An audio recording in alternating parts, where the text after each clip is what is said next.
بەرزبوونەوەی نرخی ئینتەرنێت لە ئێران کاردانەوەی زۆری بەدوای خۆی داهێناوە. هەندێک لە میدیاکان ئەم کارەی حکوومەتیان وەک سەرەتایەک بۆ سنووردارکردنی نەڕاستەوخۆی بەکارهێنانی ئینتەرنێت زانیوە. ڕۆژی هەینی وەزارەتی پەیوەندیەکانی ئێران ڕەزامەندی دەربڕی لەسەر زیادکردنی نزیکەی 180 لە نرخی ئینتەرنێت، بەڵام نرخەکان بەرزبوونەوەی زیاتریان بە خۆیانەوە بینیوە. کۆمەڵەی بازرگانی ئەلکترۆنی ئێران لە راپۆرتێکدا دەڵێت نرخی ئینتەرنێت لە بری ئەوەی 180 بەرز بێتەوە 3 هێندە بەرز بۆتەوە.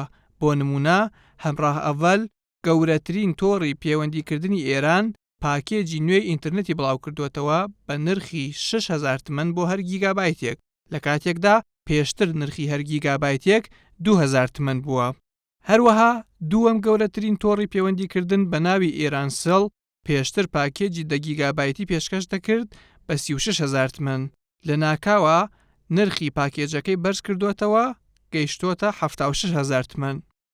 جگە لە نرخی ئینتەرنێت ئێرانیەکان ناچارن پارەیەکی زۆریش بە VPN بدەن بۆ دەربازبوون لە فیلتر و سانسۆرەکان. لەبەرەوەی حکوومەتی ئێران زۆرێک لە ماڵپەڕ و ئەپلیکیشن و تۆڕە کۆمەڵایەتیەکانی بلۆک کردووە. نزیکەی 85% خەڵک دەڵێن مانگانە زیاتر لە 100,000 تمەن خەرج دەکەن بۆ کڕینی VPN یان فیلترشکێن. بۆیە بازاڕی ساڵانەی کڕینی فیلترشکێنەکان 1 ملیار دۆلار تێدەپەڕێنێت.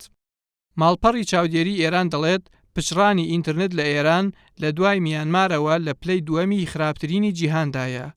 لە دوای چینیشەوە دووەم ئینتەرنێتی سنووردارە لە ئاستی جیهاندا، هەروەها لە ڕیزی پێنجەمی خاوترین ئینتەرنێتەکانیشە.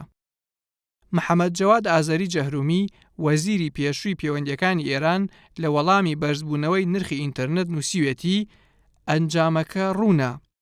خەڵک ڕوو دەکەنە ئینتەرنێتی مانگی دەستکرد لە نمونەی ستارلینک، بەوەش مەودای نێوان خەڵک و حکوومەت زیاتر دەبێتەوە.